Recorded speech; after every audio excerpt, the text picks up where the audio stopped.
I watched my wife's face go white as her own lawyer slid the property deed across the mediation table. May 14th, 2024, 2:47 p.m., Conference Room C at Patterson and Klein, and I felt my chest tighten with something that wasn't quite guilt when she whispered, "My name isn't on this," like she'd just discovered her entire marriage was a lie she'd been too careless to fact-check. If you've got some time and maybe something to drink, settle in. This is going to take a while, and honestly, I need to tell someone the whole story because I'm still not sure if I'm the hero or the villain here. Maybe I'm both. Maybe that's the point. So here's the thing. 3 months ago, I was a married man living in a nice house in San Diego with a successful wife who I thought I knew. Today I'm divorced, living in that same house, alone, and my ex-wife is working an entry-level admin job, making a third of what she used to earn. Her affair partner lost his broker's license, his family money, and his kids. And me, I kept everything. The house, my dignity, my self-respect. But I also kept the nightmares, the guilt, and this nagging question that wakes me up at 3 a.m. Did I go too far? This is the story of how my real estate agent wife tried to take my house in our divorce after cheating on me with her boss, and how she discovered, in the most humiliating way possible, that she'd never actually owned any part of it.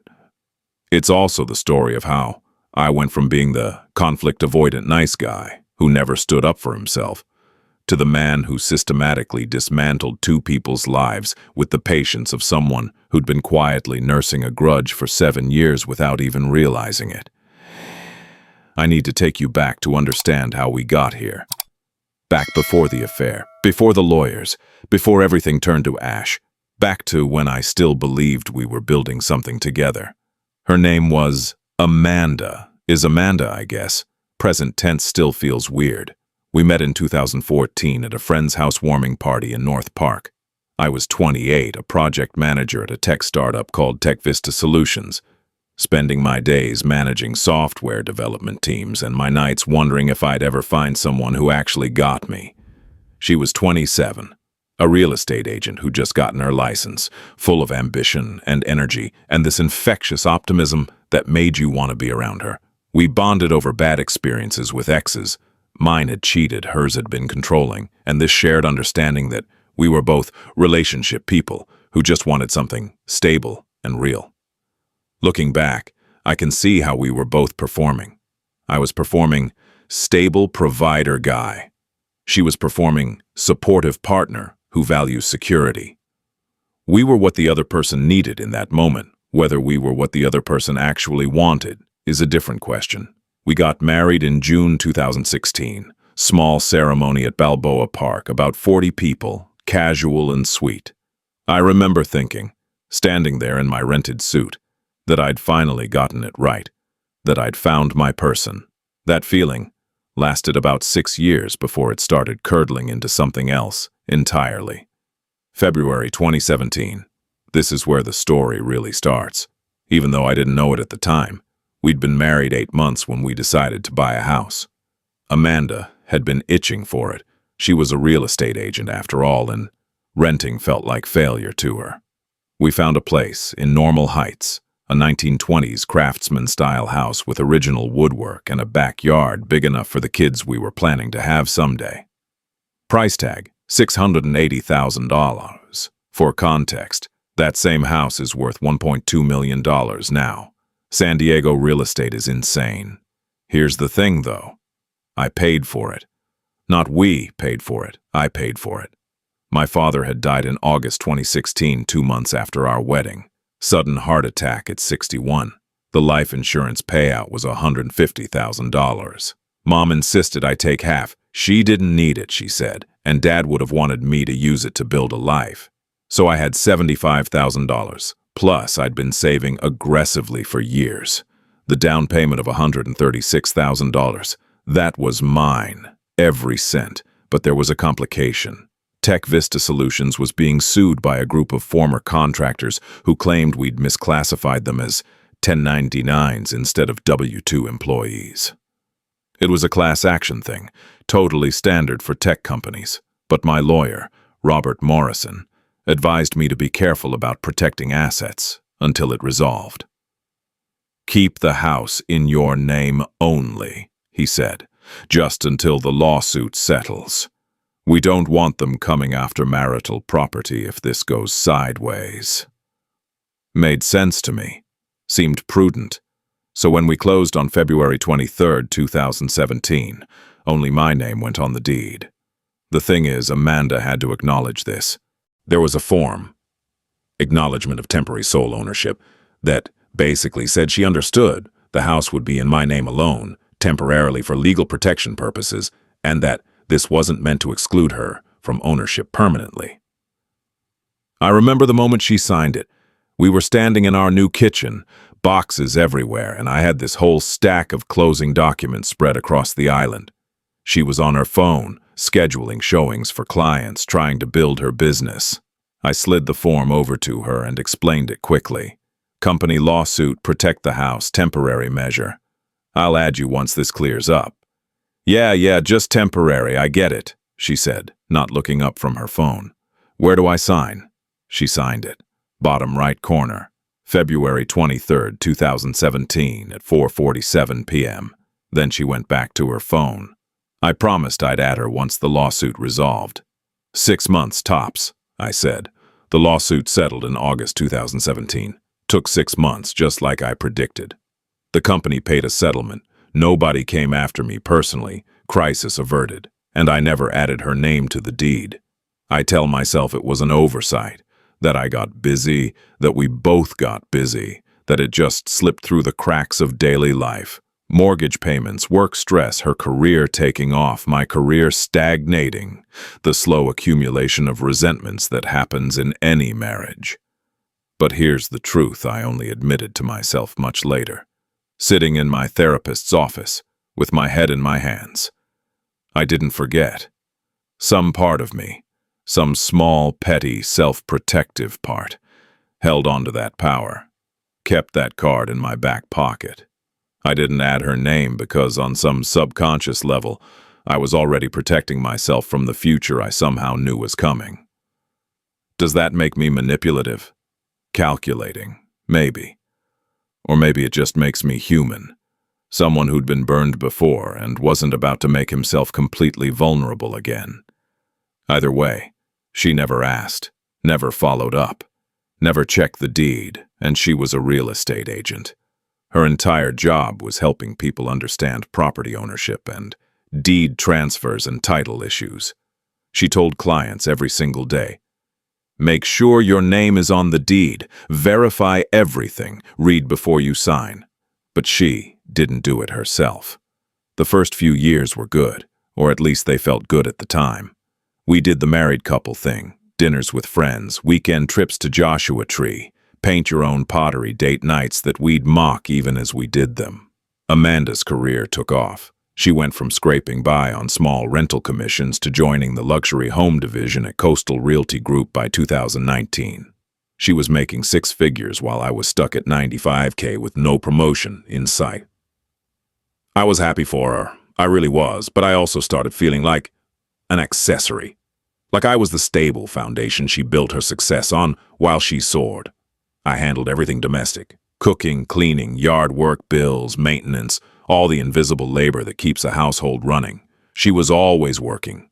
Always had a showing, a client dinner, a networking event. By 2022, our sex life had gone from 3 times a week to maybe once a month if I initiated.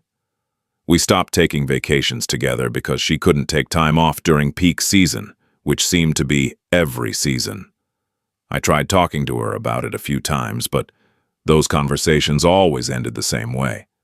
She'd get defensive, say I didn't understand the pressure she was under, accuse me of not supporting her dreams. So, I stopped bringing it up. That's my pattern, by the way. Conflict avoidance. Learned it from watching my parents divorce when I was 11, screaming matches, thrown dishes, lawyers weaponizing everything. I decided early on that I'd be the guy who kept the peace, who didn't rock the boat, who swallowed his feelings and made things work. Turns out, swallowed feelings don't disappear. They just ferment into resentment. September 2023. This is when everything starts accelerating toward the cliff, though I didn't see it yet. Amanda came home one night gushing about the new broker at Coastal Realty. Gregory Marshall, 52 years old, recently divorced, came from old San Diego money. His family owned commercial properties all over downtown. He'd joined the firm as a senior broker and was starting an exclusive mentorship program for top-performing agents. "Greg is amazing," she said over dinner. "He really sees my potential, thinks I should be focusing on 2 Mat Plus listings exclusively." Greg. She called him Greg, not Gregory, not Mr. Marshall. Greg. Over the next few weeks, it was Greg this and Greg that. Greg's investment strategies, Greg's approach to luxury clients, Greg's philosophy on work-life balance, rich coming from him. She joined his mentorship program. Only 3 agents selected, she was so honored, and suddenly had even more work commitments. October 2023, I noticed she'd stopped wearing her engagement ring during work hours.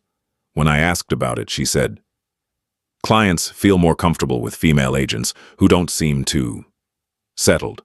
They want someone hungry and focused, not married and distracted." I didn't believe it, but I also didn't challenge it. See, conflict avoidance. November 2023, she suggested we take a break from trying for kids. We'd been talking about starting a family for over a year, but suddenly she wanted to focus on her career. "Let's revisit it in a year or 2, she said. I felt something crack inside me that night, but I just nodded and said, "Sure, whatever you need." December 2023, I started noticing little things. Expensive perfume I hadn't bought her, lingerie in our Amazon order history that she never wore for me, late nights that became later, client dinners that ran until 11 p.m., midnight, 1 a.m. But I didn't say anything, because what was I going to do? Accuse my wife of cheating based on perfume and late nights? I sounded paranoid even in my own head. January 15th, 2024, my 38th birthday. Amanda forgot. Completely forgot. She came home at 10:30 p.m. from a client dinner, smelling like cologne that definitely wasn't hers. I was sitting in our dark living room eating leftover pizza straight from the box. No plate, no napkin, just shoving cold pepperoni into my mouth and wondering when exactly I'd become invisible in my own marriage. She walked in, saw me, said, "Oh, you're still up. I'm exhausted, heading to bed," and went upstairs without another word. I sat there for 3 hours, didn't move, just sat in the dark, thinking about everything, about how I'd paid the entire mortgage for 7 years while she built her career, about how I'd promised to add her to the deed and never did, about how maybe, on some level, I'd been waiting for this exact moment, and I thought, at least the house is still mine. That thought should have horrified me. Instead, it felt like a life raft. February 2024. This is when I stopped being a passive participant in my own life and started actually paying attention. February 9th. Amanda left her phone on the kitchen counter while she showered. It buzzed. I glanced at it. Reflex, nothing sinister yet, and saw a text notification from Gia Marshall work. "Can't wait for Saturday." Saturday was Valentine's Day. She'd told me she had an all-day open house in La Jolla. My hands started shaking. I put the phone down without unlocking it, went to our home office, and created a fake Google Calendar. Started tracking her schedule. Every client showing, every prospecting appointment, every work dinner. I color-coded them, made notes, became a detective in my own marriage. I checked our Amazon account, found orders I hadn't seen. Black lace lingerie set, size medium. She usually wore large. 89. Tom Ford perfume. She'd never spent more than $30 on perfume in her life. $240. Leather journal with his and hers embossed on it. 65. I cross-referenced our joint credit card. We had separate cards for personal spending, but shared one for household expenses. Found charges at restaurants on nights she'd claimed to be at listing appointments. 180 at Costera, 210 at Marine Room. These weren't client dinners, these were dates. February 14th, I decided to follow her. I told her I had to work late. She barely reacted, just said okay. And left at noon for her all-day open house in La Jolla. I tracked her phone.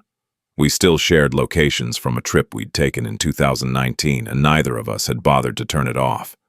Muscle memory privacy settings. She wasn't in La Jolla. She was in Del Mar, at a beach house with an address I recognized from Gregory Marshall's personal listing portfolio, a coming soon property, not yet on the MLS. I drove there, parked 3 houses down, sat in my car from 2:00 p.m. to 6:30 p.m., watched Gregory's black Mercedes, vanity plate G-cells in the driveway, watched their shadows move past the windows, didn't see anything explicit, didn't need to. Sometimes you just know. At 7:00 p.m., she texted me. Open house was exhausting, grabbing dinner with colleague, home by 9. She got home at 11:30 p.m. I was in bed, pretending to be asleep. She showered for 20 minutes, slid into bed without touching me, fell asleep in 3 minutes, like she didn't have a care in the world. I stared at the ceiling until dawn. The next few weeks I became methodical, created a folder on my computer labeled Home Improvement Ideas, hidden in plain sight, started screenshotting everything, text notifications, she'd stopped being careful, calendar discrepancies, credit card charges, location data. I didn't confront her, didn't tip my hand, just built my case like I was preparing a project plan at work. Phase 1, gather evidence. Phase 2, determine objectives. Phase 3, execute strategy. My college friend Tyler came to visit from Phoenix in early March. Over dinner, he pulled me aside and said, "Dude, is everything okay with you guys?" "She barely looked at you all night." "We're fine," I lied. "Just busy season for her." "I'm saying this because I care," Tyler said. "She's different, like checked out different, and you look like you haven't slept in a month." After he left, I stood in front of the bathroom mirror and didn't recognize myself. I'd lost 15 pounds from stress without even trying, had dark circles under my eyes, looked hollow. I was living with someone who was betraying me every day, and I was pretending everything was fine because confronting it felt impossible. March 22nd, the day everything changed. Amanda's MacBook died.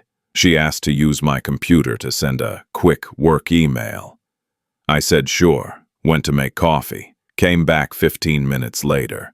She was gone, laptop still open. She'd forgotten to log out of her personal Gmail. I should have closed it, should have respected her privacy, should have been the bigger person, but I wasn't, and I didn't. I read everything, months of emails between her and Gregory, pet names, my queen, baby. Planning logistics. His work travel next month. Can you get away? Future talk. When this is finalized, we'll have the life we deserve. Explicit messages I can't even repeat without wanting to vomit. And then I found the draft. An unsent email dated March 20th, 2 days earlier. "Greg, I need to tell Brandon soon. I can't keep living this lie, but I need to protect myself financially first. Lawyer said to document everything about the house since we bought it together. Half of everything, including the house, that's what I'm entitled to. Once I have my ducks in a row, I'll tell him it's over." I read that line 3 times. Half of everything, including the house.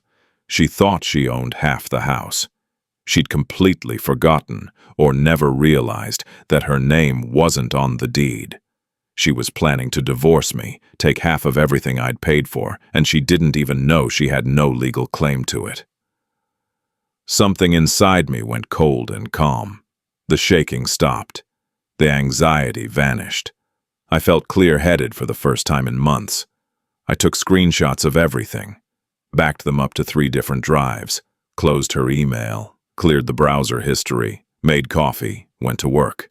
That night, I called Robert Morrison, the lawyer who'd handled my company's lawsuit back in 2017. "I need to talk to you about my divorce," I said. "I haven't filed yet, but I'm going to." "Okay," he said. "Come in Tuesday. Bring everything you have." I brought everything. April the 2nd, 2024. Morrison's office in downtown San Diego. Wood paneling, leather chairs, that lawyer smell of expensive furniture and old documents. I laid out 3 folders on his desk. Folder 1, original acknowledgement of temporary sole ownership form from February 2017, signed by Amanda. Property deed, showing only my name. 8 years of mortgage statements. Every single payment from my bank account, not hers. Folder 2, documentation of the affair. Screenshots of emails, text notifications, calendar discrepancies, credit card charges, location data. A printed timeline showing the affair started around January 2024 and was ongoing. Folder 3. Information about Gregory Marshall and Coastal Realty Group. His position as her direct supervisor. California Real Estate Department Code of Ethics violations for supervisor-agent relationships. The company's ethics policy prohibiting workplace relationships. Morrison spent 20 minutes reading through everything. Then he leaned back in his chair and whistled low. Your wife is a real estate agent. Yes. And she signed a document acknowledging that the house would be in your name only, temporarily, pending legal resolution. Yes. And then never followed up to verify her name was added to the deed. Correct. And she's having an affair with her supervising broker, which violates both DRE ethics codes and her company policy. That's what the evidence shows. Morrison looked at me for a long moment. Brandon, I'm going to be straight with you. This is the most airtight case I've seen in 15 years of family law. The house is yours, separate property purchased with your inheritance and sole financed by you. Even if she argues it should be community property, she'd have to prove contribution, which she can't. And she signed a document acknowledging the ownership structure. So, she gets nothing. She gets half of any community property accumulated during the marriage, retirement accounts, joint savings, that sort of thing. But the house, she has no claim. Zero. I felt vindication and shame in equal measure. What about the affair? Does that matter? California is a no-fault divorce state, so the affair itself doesn't affect asset division. But he paused, flipped through folder 3 again. The professional violations are interesting. If you were to report this to the California Department of Real Estate, both she and Gregory could face license suspension or revocation, and if you report it to her employer, they'd likely be terminated. That feels like going too far, Morrison shrugged. That's your call, but you asked me what your options are, and I'm telling you, you have a lot of leverage here. I spent the next week buried in paperwork. 8 years of financial records, mortgage statements, property tax documents, bank statements showing that the $136,000 down payment came from my inheritance, my father's life insurance money, which made it separate property under California law, even if the house had been purchased during the marriage. I also did something else. I researched Gregory Marshall, found out he was still legally married, divorce filed but not finalized. His wife, Rachel Marshall, came from old San Diego money. Her family owned Marshall Commercial Properties, a portfolio of office buildings and retail spaces worth tens of millions. Gregory had married into that money, and according to public records, they had a prenuptial agreement. I did more digging, found the prenup terms in court filings from their divorce case. It had an infidelity clause. If either party committed adultery during the marriage or separation period, they forfeited claims to the other's family assets.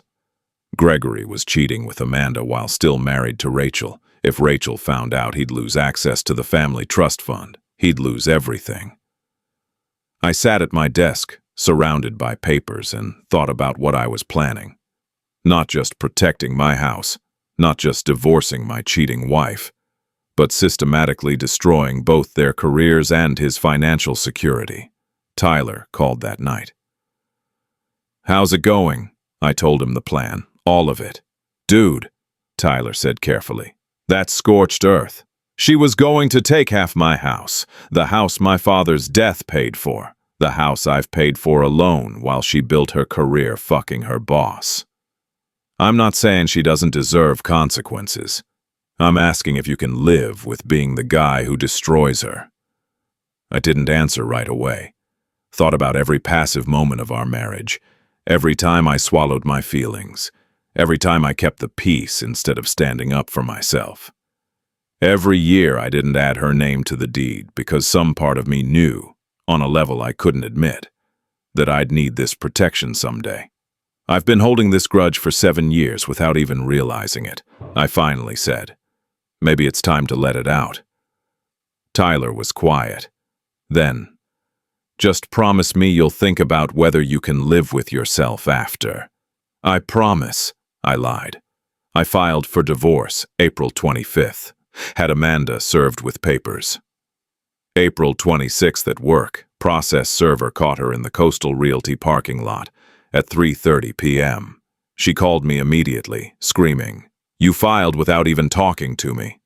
You were the one who handed me a divorce lawyer's card," I said, voice calm. "Remember, back in March, said we should split everything 50-50 and make this easy. I'm just moving things along. We need to meet. We need to discuss terms like adults." "Fine. Mediation. 2 weeks from now," she agreed. May 14th. Gave us time to prepare, but I wasn't preparing for mediation. I was executing phase 2. April 30th, I mailed a package to Rachel Marshall's office. Inside, printed emails between Gregory and Amanda, photos from security footage at the Del Mar property. I'd called as a potential buyer and requested access to review the security system. They sent me time-stamped footage showing Gregory and Amanda entering and leaving together, multiple dates. A detailed timeline of the affair, a note. "Your husband has been having an affair with his subordinate, Amanda Hart, since January 2024. This violates your prenuptial agreement's infidelity clause. I thought you should know before your divorce finalizes. I didn't sign it." May 3rd. Rachel Marshall's divorce attorney filed an emergency motion to freeze Gregory's access to the family trust fund, citing adultery during separation period. May 6th, I filed a formal complaint with the California Department of Real Estate, attached all my evidence, cited specific code violations for supervisor-agent romantic relationships, requested a full investigation. May 8th, I sent an anonymous email to Coastal Realty Group's HR department. Subject line, ethics violation, Gregory Marshall and Amanda Hart. Laid out everything, attached evidence, CC'd the managing broker and regional director. May 10th. Amanda called me hysterical. "Did you do this?" she screamed. "Did you fucking do this?" "Do what?" "My company. They put me on administrative leave. Greg, too. There's an investigation. His wife's lawyers froze his accounts." "Did you—" "I filed for divorce," I said calmly. "Anything else that's happening is a consequence of your own choices." "You're ruining my life." "No, Amanda. You ruined your life. I'm just making sure everyone knows about it." She hung up. I sat there, holding my phone, hands steady, heart racing, felt powerful and sick at the same time, like I'd crossed a line I couldn't uncross. But also, like I'd finally stood up for myself after a lifetime of rolling over. Tyler's question echoed. "Can you live with being the guy who destroys her?" I didn't know, but it was too late to stop now. May 14th, 2024, 2:15 p.m., Conference Room C at Patterson and Klein Law Offices. The mediation room was exactly what you'd expect. Long table, uncomfortable chairs, beige walls, fluorescent lights that made everyone look vaguely ill. Present, me and Robert Morrison, Amanda and her lawyer, Joanna Hayes. The mediator, Patricia Odom, a woman in her 60s who looked like she'd seen every flavor of marital dysfunction and was deeply tired of all of them. Amanda looked terrible, no makeup, hair pulled back, red-rimmed eyes. She'd been staying at Gregory's apartment. He'd been kicked out of his own house by his wife's attorneys, and clearly neither of them were sleeping well. I felt a flicker of something. Not quite guilt, maybe recognition that the person across from me, Used to be someone I loved, and now we were strangers who were about to hurt each other in a conference room. 2:25 p.m. Opening statements. Joanna Hayes spoke first. Ms. Hart is seeking equitable division of marital assets, including the home at 3847 Maple Street, Normal Heights, purchased during the marriage in 2017. The property was purchased for $680,000 and is currently valued at approximately $1.2 million. Ms. Hart contributed to the household throughout the marriage and considers this community property under California law. Morrison slid the property deed across the table. Let's discuss the house first. Hayes picked it up, scanned it. Her expression shifted. Confusion, then concern. I see Mr. Hart's name listed as sole owner, but there is no but, Morrison said. Ms. Hart's name has never been on this deed. Not at purchase, not at any point during the marriage. This is Mr. Hart's separate property. Amanda interrupted, voice rising. That's temporary. We bought it together. Morrison turned to her. Did you contribute to the down payment, Ms. Hart? Well, no, but have you made any of the mortgage payments over the past 8 years? We had an agreement. I paid for other things. I'm asking specifically about the mortgage. Did you make payments? Amanda looked at her lawyer, panicking. Hayes looked back at her, waiting. No, Amanda finally said. But that was our arrangement. I was building my career. Brandon handled the house payments. I handled... Morrison slid another document across the table. Let me save everyone some time. The acknowledgement form. February 23, 2017. Her signature in the bottom right corner. Hayes read it. Her face fell. Ms. Hart, Hayes said quietly, did you sign this? Amanda looked at the paper like it was in a foreign language. I don't remember. That was 8 years ago. Bottom right, Morrison said. Your signature, February 23, 2017. You acknowledged that the property would temporarily remain in Mr. Hart's name alone due to a pending lawsuit against his employer, and that you understood this was a temporary measure for asset protection. Amanda stared at the form. I watched her try to remember. Saw the moment it clicked. The kitchen island, the phone in her hand, me sliding papers over. Yeah, just temporary. Where do I sign? Temporarily, she said, voice shaking. You said you'd add me later. You said 6 months. You lied to me. I spoke for the first time. I said I'd add you after the lawsuit resolved. It resolved in August 2017. That was 7 years ago. You never asked. Her eyes locked on mine. Pure rage. Are you fucking kidding me? You deliberately... I didn't deliberately anything, I said. You assumed. You never checked. You never followed up. And let's be honest, Amanda, you're a real estate agent. How many times have you told clients to verify deed information, to read everything before they sign, to follow up on verbal promises with documentation?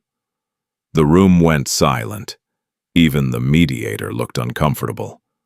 Morrison kept going.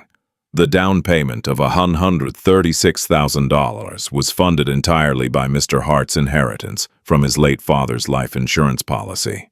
Under California law, inherited assets remain separate property. Even if the house were considered community property, Mr. Hart's separate property contribution and sole financing would give him majority claim. But given Ms. Hart's signature on this acknowledgement and her failure to be added to the deed, she has no legal ownership stake. So I get nothing. Amanda's voice cracked. 8 years of marriage and I get nothing. You're entitled to half of community property accumulated during the marriage, Morrison said. Retirement accounts, joint savings, shared assets. The house is not community property. Hayes requested a 15-minute break. Amanda practically ran out of the room. I sat there looking at the acknowledgement form with her signature. She never read what she signed. How many times had I thought that over the past 2 months? How many times had that phrase sustained me, justified everything I'd done? But sitting there in that conference room, watching my wife, my ex-wife, Realize she'd lost everything because she'd been careless with a piece of paper. 8 years ago, I felt hollow. Not triumphant, just empty. 3:05 p.m. They came back. Amanda looked destroyed, eyes empty, face pale. Hayes looked like she was already writing her fee reduction memo in her head. This mediation was going to be much shorter than she'd planned. "We've discussed the situation," Hayes said carefully. "Ms. Hart is willing to accept that the house is Mr. Hart's separate property." Morrison nodded. "We're prepared to offer a fair settlement of other marital assets." They spent the next 40 minutes dividing retirement accounts, savings, furniture. Amanda agreed to everything without fighting. Just nodded, signed, checked boxes on the settlement agreement. The whole time, she wouldn't look at me. 3:45 p.m. We were done. 8 years of marriage dissolved in 90 minutes.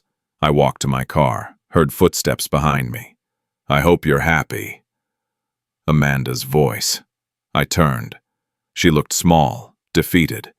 Nothing like the confident woman I'd married. "This isn't about being happy," I said. "You got your revenge," she said.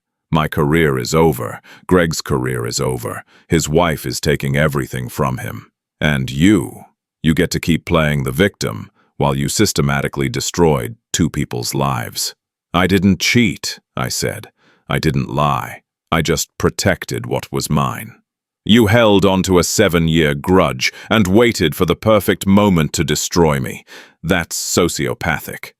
The word hit hard because I'd been thinking it myself. "Maybe," I said. "Or maybe I'm just tired of being the nice guy who finishes last." She stared at me for a long moment. "I don't even know who you are anymore." "Good," I said. "That makes 2 of us." She walked away. I got in my car, sat there for 20 minutes with the engine off, hands shaking, trying to process what I'd just done. I'd won, I'd kept the house, I'd exposed the affair, I'd ensured consequences for both of them. So why did I feel like I'd lost something crucial? The next few weeks I watched the fallout spread like a wildfire. May 20th. Coastal Realty Group fired both Amanda and Gregory after their internal investigation, confirmed ethics violations. Amanda's real estate license went under review by the California Department of Real Estate. By mid-June, it was revoked, permanently. 8 years of building a career, gone. She moved in with her younger sister Megan in Chula Vista. Couldn't afford an apartment on her own. She had maybe $12,000 in savings. All that income from luxury real estate, and she'd spent it on lifestyle. Nice car, leased, nice clothes, nice restaurants. Nothing saved. Gregory's situation was even worse. His broker's license was suspended in June, then revoked in July. His wife, Rachel's attorneys, successfully froze his trust fund access. His prenup's infidelity clause meant he forfeited all claims to Marshall family properties. He had to sell his Mercedes to pay legal fees. Moved from his Del Mar house to a studio apartment in Pacific Beach. I heard all this through the grapevine. Morrison, who heard from other lawyers. Mutual acquaintances who felt compelled to update me. I didn't seek the information out, but it found me anyway. Amanda's family reactions were mixed. Her mother, Linda, called me furious. "How could you do this to her?" "I didn't cheat on her," I said. "She did that herself." "You set her up. You waited years to spring this trap." "I guess she should have read what she signed, Linda." She hung up. Haven't spoken to her since. Amanda's younger sister, Megan, texted me a few days later. "I don't know what to believe anymore. She's a mess. Mom thinks you're a monster. Dad won't talk about it. This fucking sucks." I didn't respond. What could I say? My own family was split. My mom was supportive. "I'm proud of you for standing up for yourself, honey." My older brother Andrew was more ambivalent. "Jesus, dude, you went scorched earth. I get it, but that's a lot." "She tried to take the house Dad's life insurance paid for," I said. "Yeah," Andrew said carefully. and you made sure she'll never work in real estate again. I don't know, man. That's some serious revenge. My friends divided along predictable lines. Tyler remained supportive but worried about my mental state. Most of our couple friends stopped inviting me to things. They'd been Amanda's friends first. My work buddies thought it was badass. The women I worked with were more complicated in their reactions. Some thought I was justified. Others thought I'd gone too far. Social media was its own nightmare. Amanda posted a cryptic Instagram story in early June. Sometimes the person you'd take a bullet for is the one holding the gun. Some mutual acquaintances commented with support. Others screenshot it and mocked her in group chats. People forwarded them to me. I didn't ask them to. They just did. Like they thought I'd want to see evidence of her humiliation. I didn't. But I looked anyway. June 10th, Megan texted again. She's not okay. She cries all day, won't leave the house. I think she needs help. She should talk to a therapist, I replied. She can't afford one now. I felt a spike of guilt, pushed it down, texted back. That's not my problem anymore. But it felt like my problem. Everything felt like my problem. I'd created this situation. I'd set all these dominoes in motion. I couldn't just pretend I had no responsibility for where they fell. June 18th, a mutual friend named Jessica called me. I saw Amanda at Whole Foods yesterday. She looked like a ghost. When she saw me, she literally turned around and left the store. Okay, I said, not knowing what else to say. I'm not judging, Jessica said carefully. I just thought you should know. She's really struggling. I thanked her and hung up, sat on my porch, the same spot I'd sat the night I discovered the emails, and tried to figure out what I was feeling. Relief, vindication, regret, all of it, none of it. Just this heavy, complicated weight that wouldn't lift. June 24th. The call I'd been dreading. She tried to hurt herself last night. Megan's voice, crying. My stomach dropped. What? Pills, a lot of them. I found her in time. She's in the hospital now. 72-hour psychiatric hold. I couldn't speak, couldn't breathe. I know what she did was wrong, Megan continued. But she's my sister, and I'm watching her fall apart. Did it have to go this far? I didn't have an answer. Hung up. Sat in my living room, my house, the house I'd fought so hard to keep, and looked around at the empty space. This was what I wanted, right? The house, my dignity, justice. But it didn't feel like justice. It felt like devastation. I drove to Sharp Mesa Vista Hospital that afternoon, parked in the lot, sat in my car for an hour trying to decide if I should go inside. What would I even say? I'm sorry you tried to kill yourself, but also you did cheat on me and try to take my house. None of it made sense. None of it undid what had happened. I left without going in, drove home, called Andrew. Am I a bad person? No, he said, but you're not the same person you were 6 months ago either. That night I barely slept, kept seeing Amanda's face in the mediation room. The moment she realized her name wasn't on the deed, the devastation in her eyes. I wanted consequences for her. I didn't want her to break, but maybe you can't control that. Maybe once you start dismantling someone's life, you can't pick and choose which parts fall apart and which stay standing. July 8th, I ran into Gregory at a coffee shop in North Park, literally almost bumped into him in line. We made eye contact. He looked 20 years older than he had in March, hollow, exhausted, broken. I hope you're satisfied, he said. I'm not, I replied honestly. Then what was the point? You fucked my wife. What did you expect? I expected consequences, he said.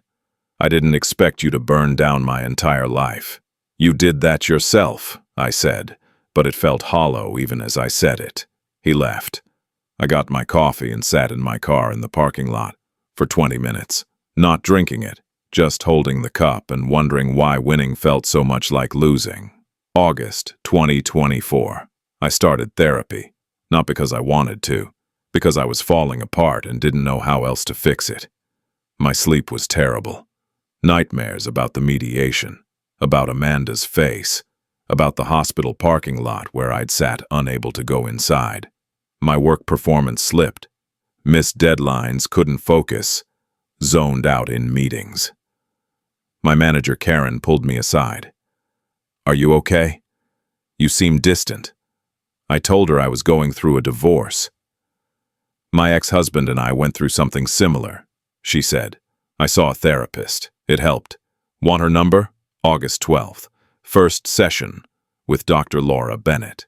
"Tell me why you're here," she said. "I won," I said. "I got everything I wanted, and I feel hollow." Over the next few weeks, Laura helped me unpack things I'd been avoiding for years. My parents' divorce when I was 11, the screaming, the weaponizing, the way they destroyed each other and called it justice. How I'd decided I'd never be like them, would always be the peacekeeper, the nice guy, the one who swallowed his anger and kept things smooth. "But you can't swallow anger forever," Laura said. "Eventually you run out of room to store it." So, I'm just a passive-aggressive asshole who held a grudge for 7 years without realizing it, I asked. "You're a human who was hurt and didn't know how to process it," she said. "You were angry at Amanda for years before she cheated. The affair just gave you permission to unleash it. So I'm the bad guy." "No, but you're not just the victim either. You're a person who made complicated choices, good and bad, like everyone else." That reframe helped. I wasn't a monster, but I wasn't a saint. I was just human, flawed, capable of both love and cruelty. September and October, I started changing the house. Painted the master bedroom. It had been sage green, Amanda's choice. Made it deep blue. Bought new furniture. The couch had been ours. Now it was mine. Removed all the photos, wedding pictures, couple shots, vacation memories. Boxed them up, put them in the garage. Planted a vegetable garden in the backyard. Something I'd wanted to do for years, but Amanda had vetoed. Tomatoes, peppers, herbs. Got my hands dirty. Felt therapeutic. The house was mine. But it was also lonely. October 12th. Tyler visited for a long weekend. We hiked Torrey Pines, drank beer on my porch, watched football. Normal friend stuff. "You seem better," he said. "Different, but better." "I'm working on it," I said. "Some days are harder than others." "For what it's worth," Tyler said. "I think you did what you had to do. Maybe it went further than you planned, but she made choices too." I appreciated that. The acknowledgement that it wasn't all on me, but also wasn't all on her. That we'd both failed in our own ways. I reconnected with old friends I'd drifted from during the marriage. Joined a weekly pickup basketball game at a local gym. Met new people who didn't know my history. Felt good to just be Brandon. Not Brandon whose wife cheated and tried to take his house. November 15th, I went to a friend's Thanksgiving party. Met someone, Emily, 34, graphic designer. We talked for 2 hours about music, travel, bad first dates. She didn't ask about my divorce. I didn't bring it up. We went for coffee the next week, then again, 2 weeks later. "You seem like you've been through something heavy," Emily said. "Is it that obvious?" "I'm a year out of my own divorce," she said. "You have the look." I laughed. First real laugh in months. We decided to take things slow. No pressure, no expectations. Just two people who'd been hurt before, trying to figure out if they could trust again. December 18th. My divorce was finalized. I got the paperwork in the mail, sat on my porch reading through it, felt relief and sadness in equal measure. I thought about calling Amanda, saying, "What? I'm sorry. I'm not sorry. I don't know what I feel." Decided against it. Some conversations don't need to happen. Texted Tyler. "It's official. How do you feel?" "Free and tired. Mostly tired." March 2025. Almost a year since the mediation. Amanda is still living with her sister in Chula Vista. Her real estate license is permanently revoked. Final ruling came down in February. She's working as an administrative assistant at a property management company. Makes $45,000 a year now. Used to make $180,000. She started therapy. Got a new boyfriend, someone she met on Hinge. Someone normal, Megan told me. We still text occasionally, cautiously, carefully. Both trying to maintain some connection despite everything. Gregory moved to Phoenix. His broker license is revoked permanently. No chance of reinstatement. Works for his cousin's property management company in some non-licensed role. Sees his kids once a month now. Visitation had been supervised at first, but it's unsupervised now. He's in AA, sober since August 2024. Posted something on LinkedIn about new chapters and learning from mistakes. Comments were disabled. And me. I'm still in the house, still seeing Emily. We're 6 months in now, taking it slow. She's met Tyler, my brother, my mom. We're not talking about moving in together, not talking about marriage, just being together, seeing where it goes. I got promoted at work in February. Finally. After years of being stuck, suddenly my career is moving again. Maybe because I'm not carrying around all that suppressed resentment anymore. Or maybe I'm just ready now. Still seeing Laura once a month. Maintenance sessions, she calls them. Making sure I don't slide back into old patterns. Making sure I stay honest with myself about who I am and what I'm capable of. I joined a men's group, guys dealing with divorce, anger, guilt. We meet every other week. It helps to talk to people who understand the complicated mess of being both victim and perpetrator in your own story. Lost touch with most of the mutual friends from my marriage. It happens. Divorce cleaves your social circle, but I have a small, solid group now. People who know me, know what happened, and stick around anyway. March 15th, 2025. I'm at Trader Joe's in Normal Heights. Walking to my car with groceries. See Amanda across the parking lot. She sees me. We both freeze. 3 seconds of eye contact. Maybe less. Feels like forever. She looks okay. Tired, but okay. Not the broken woman from the hospital, not the confident woman I married. Someone in between, someone rebuilding. I probably look the same to her. Neither of us waves. We both just get in our cars and leave. I drive home, park in the driveway, sit there for a minute, looking at my house. The house I fought so hard to keep. The house that cost me my marriage, cost her her career, cost both of us whatever versions of ourselves we used to be. Was it worth it? That night, Emily is over. She's making dinner. She stays over a lot now, has a drawer in my dresser, keeps a toothbrush in the bathroom. Not living together, but close. I'm on the porch with a beer. Same spot I've sat through all of this. Same spot where I sat the night I discovered the emails. Where I sat after the mediation. Where I sat after the hospital parking lot. This porch has seen every version of me over the past year. I think about the whole journey, the betrayal, the evidence gathering, the cold calculation, the execution, the fallout, Amanda's suicide attempt, the guilt that still wakes me up some nights, the therapy, the slow rebuilding. People ask if I regret it. The revenge, the scorched earth, all of it. I don't have a clean answer. I regret that she cheated. I regret that I was too passive for too long, that I let resentments build instead of addressing them. I regret that we couldn't just end things like adults without all the destruction. Do I regret protecting what was mine? No. The house was mine. My father died for that down payment. I paid every mortgage payment for 8 years. She had no legal claim to it, and she knew, or should have known, that she wasn't on the deed. Do I regret how far it went? Sometimes, late at night when I can't sleep and I'm thinking about her in that hospital bed, yeah, I regret that. But here's what I learned. When you've been the nice guy your whole life, swallowing your anger, keeping the peace, avoiding conflict at all costs, eventually you run out of room to store it all. And when it comes out, it's not neat, it's not controlled, it's volcanic. Amanda once told me I was playing victim.